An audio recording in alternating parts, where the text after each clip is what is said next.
Welcome back. अब बात करेंगे कुछ कोलोरेक्टल कैंसर यानी कि बड़ी आंत के सरतान के हवाले से। बहुत ही खतरनाक बीमारी है। खुराक के हवाले से कहा जाता है कि खुराक का बड़ा इसमें अमल दखल है, लेकिन ये कितना है और क्या ये बीमारी मौरूसी भी हो सकती है? हर साल मार्च के महीने को कोलोरेक्टल कैंसर के हवाले से उसकी आगाही के तौर पर मनाया जाता है। और इस बड़ी आंत के कैंसर के हवाले से अगर बात करें तो अब तक पाकिस्तान में इसकी क्या रेशियो है, क्योर कैसे किया जा सकता है, कौन सी एहतियाती तदाबीर हैं जिसको हम अपनाकर इससे बचत हो सकती है, ये सारा जो एक मौजू है इसके ऊपर हम बात करेंगे। और डॉक्टर ताबिश चावला हमारे साथ मौजूद। बिल्कुल, लेकिन डॉक्टर साहब की तरफ जाने से पहले हमारे पास इस हवाले से एक रिपोर्ट है, आपको वो रिपोर्ट दिखाते हैं, फिर डॉक्टर साहब से बात करते हैं। कैंसर या सुरतान एक ऐसी खतरनाक बीमारी है जिसका ताल्लुक इंसानी खुलियात की तेज और बेहंगम बढ़ोतरी और इसमें इजाफे से होता है। कैंसर की बेशुमार मुख्तलिफ इकसाम में से एक कोलोरेक्टल कैंसर यानी बड़ी आंत का सुरतान भी है। एक मोहतात अंदाजे के मुताबिक तकरीबन 1 लाख अफराद में से 20 से 30 इस मर्ज का शिकार होते हैं और इनमें से भी 90% में खून का इखराज बड़ी आंत के निचले हिस्से से, जबकि 10% में ऊपरी हिस्से यानी मैदे और छोटी आंत से होता है। अगर मैदे और छोटी आंत से खून के रिसाव का मवाजना बड़ी आंत से किया जाए तो ये 4 गुना जायद होता है, यानी 1 लाख अफराद में से 100 या 200 इस बीमारी का शिकार होते हैं। लेकिन सवाल यह है कि आखिर कोलोरेक्टल कैंसर के लाहक होने की वजूहात क्या होती हैं और ये किसी भी इंसान के लिए कितना खतरनाक हो सकता है। आज हम कोलोरेक्टल कैंसर से बचने की एहतियाती तदाबीर, तशखीस और इलाज पर तफसील से बात करेंगे। जी, कोलोरेक्टल कैंसर के हवाले से हमने रिपोर्ट देखी। हमारे साथ मौजूद हैं डॉक्टर ताबिश चावला, जो कि consultant and section head general surgery हैं आल खान यूनिवर्सिटी हॉस्पिटल के। वेलकम करेंगे डॉक्टर साहब, बहुत शुक्रिया कि आपने इतने इंपॉर्टेंट टॉपिक के लिए हमें ज्वाइन किया एक्सप्रेसो में। डॉक्टर साहब, हम कोलोरेक्टल कैंसर के हवाले से बात करें। बेसिकली जिस तरह से हमने अभी रिपोर्ट में भी कहा, ये कैंसर है क्या, इसके सिम्टम्स क्या हैं और पाकिस्तान में इसकी रेशो क्या है? जी, ये एक आम कैंसर है। इसके बारे में पहले ये इम्प्रेशन था कि हमारे खित्ते में, इंडियन सब कॉन्टिनेंट में ये कदरे कम होता है, लेकिन ये बात सही नहीं है। ये हमारे यहाँ भी कॉमन है। ये बड़ी आंत का कैंसर होता है और मार्च का महीना बड़ी आंत के कैंसर के आगाही के लिए ही मनाया जाता है। ये कैंसर बड़ी आंत की जो अंदर की लेयर होती है, जो अंदर का अस्तर होता है, म्यूकोजल लेयर होती है, वहां से शुरू होता है और इसके होने की काफी वजूहात होती हैं। मिसाल के तौर पे जिन लोगों को पॉलिप्स होते हैं, छोटे छोटे दाने होते हैं, वो तब्दील हो सकते हैं कोलोरेक्टल कैंसर में, और ये एक जगह भी हो सकते हैं या पूरी आंत में फैले हो सकते हैं और ये मौरूसी भी हो सकते हैं। उसके अलावा जिन लोगों को बड़ी आंत की सोजिश यानी अल्सरेटिव कोलाइटिस का मर्ज होता है, उनमें भी ये कैंसर आने के चांसेस आम लोगों के मुकाबले में ज़्यादा होते हैं और इसीलिए उन लोगों का तफसीली मुआयना मुख्तलिफ पीरियड्स में होता रहता है। ग़िज़ा की आपने बात की और ये बड़ी अहम है। हाई फैट लो फाइबर डाइट जो लोग लेते हैं उसमें ये ज़्यादा होता है। जिन लोगों की लाइफस्टाइल थोड़ा सुस्त होता है, जो एक्टिव नहीं होते, जो एक्सरसाइज नहीं करते, उनमें इस चीज़ का रिस्क बढ़ जाता है। वो लोग जो बहुत ज़्यादा चिकनाई वाली ग़िज़ाएँ खाते हैं और अपनी ग़िज़ा में फाइबर का नहीं बंदोबस्त रखते, उनमें ज़्यादा होता है। और वो लोग जिन लोगों का रिश्तेदारी होती है कोलोरेक्टल कैंसर के नॉन पेशेंट से, उनमें भी ये ज्यादा होने का चांस होता है।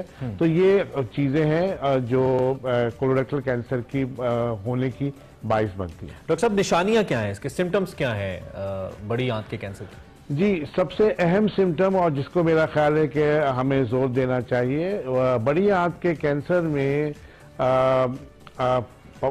हाजत के रास्ते से खून का आना, और ये बहुत अहम अलामत है। और अगर जाए हाजत से खून आए तो उसको लाइटली या उसको लाइट नहीं समझना चाहिए और डॉक्टर से रुजू करना चाहिए। ये सबसे आम अलामत है। हालांकि हर चीज़ को लोग भी और आमतौर पे डॉक्टर्स भी बवासीर के नाम से ताबीर कर देते हैं, लेकिन सारी जो खून आना होता है हाजत के रास्ते से, वो बवासीर नहीं होती, तो उसका मुआयना बहुत जरूरी है। दीगर अलामात में अनएक्सप्लेन वेट लॉस, अगर किसी का वजन कम हो रहा है और उसने इसके लिए कोई जो एक्सरसाइज या वगैरह या टारगेट नहीं किया है, या पेट में दर्द होना, या जो मामूल है हाजत का, किसी शख्स का जो सालों से मामूल है उसमें तब्दीली आ जाना, recent change in bowel habits, diarrhoea और कब्ज, तो उसमें भी ये इस चीज की अलामत हो सकती है। ठीक हो गया। अच्छा डॉक्टर साहब, अब इसके ट्रीटमेंट के हवाले से भी बात करें, इसका बेसिकली ट्रीटमेंट है क्या? अगर जैसे हम डाइट की बात करें, आपने खुद भी मेंशन किया था, और क्या रेशो है इसकी कामयाबी से क्योर होने की? जी, ये सबसे अहम बात है, क्योंकि ये सरतान आंत का सरतान है, और आंत हमारे जिस्म में सबसे बहुत सारे अहम हिस्सों में से एक है, और ये रोज हम जब ग़िज़ा लेते हैं तो आंत का इस्तेमाल होता है, तो ये कैंसर जल्दी तशखीस हो सकता है। अगर तरीके से इसकी तशखीस की जाए तो ये जल्दी तशखीस भी हो सकता है, क्योंकि इसकी अलामात जल्दी जाहिर हो जाती हैं। जब अलामात जल्दी जाहिर होती हैं, तशखीस हो जाए तो इलाज भी जल्दी शुरू हो सकता है, और इलाज फिर अल्लाह के हुक्म से कामयाब भी हो सकता है। कामयाब होने के चांसेस बहुत ज्यादा होते हैं। तो early diagnosis and comprehensive treatment, इसमें तशखीस के लिए बड़ी आंत का मुआयना यानी कोलोनोस्कोपी, तशखीस शुरू होती है डॉक्टर के क्लिनिक से, जहां पे वो हाजत की जगह का मुआयना करे तफसील से अंदर और बाहर, और यहाँ से शुरू होकर, और जहाँ शुबा होता है इस बीमारी का, वहाँ कोलोनोस्कोपी यानी बड़ी आंत का दूरबीन से मुआयना किया जाता है, और तशखीस हो जाए तो बायोप्सी की जाती है, और कंफर्म होने पे बहुत सारे केसेस में सीटी स्कैन या एमआरआई करके और फिर ऑपरेशन किया जाता है। यहाँ जो सबसे अहम चीज है जो बताने वाली है कि जो पहला ऑपरेशन होता है, अगर जरूरत है, अगर मरीज ऑपरेशन के लिए फिट है, ट्यूमर के लिए ऑपरेशन हो सकता है, तो फिर ऑपरेशन जो पहला ऑपरेशन होता है वो सबसे अहम होता है, क्योंकि वो कॉम्प्रिहेंसिव मैनेजमेंट का इंटीग्रल पार्ट है, अहम हिस्सा है। उसमें ये जरूरी है कि सर्जन जो है वो मेदे के और आंतों के कैंसर का ऑपरेशन का माहिर हो, ताकि वो उसको जड़ से निकाले, मार्जिन्स के साथ निकाले, कैंसर से पहले और उसके बाद आंत का मार्जिन हो, और खास तौर पे वो जो गुदूद होते हैं लिम्फ नोड्स, उनको भी पूरा अपने सर्जिकल स्पेसिमन में शामिल करे, ताकि एक रेडिकल कैंसर सर्जरी हो सके। सिर्फ कैंसर को निकालना काफी नहीं है, और अगर तफसील तरीके से जिस तरह मैंने बताया सर्जरी की जाए तो उससे कामयाबी के और अच्छे प्रोग्नोसिस के चांसेस होते हैं, और बहुत इलाज के कामयाबी का जो रेशो है वो बहुत ज्यादा बढ़ जाता है। तो सही बर वक्त तशखीस और बर वक्त ऑपरेशन और कामयाबी की जमानत है। जो लोग इस वक्त आपको देख रहे हैं, खास तौर पे नॉर्मली अल्सर वगैरह के जो जिनको प्रॉब्लम होती है, लोग उनको, या वैसे ही मैदे का जिनको छोटा मोटा इशू रहता है, डिस्टर्बेंस रहती है, उनको लेकर कुछ भी आप लोगों को तफवीज करना चाहें, तजवीज देना चाहें, जो लोग आपको देख रहे हैं डॉक्टर साहब?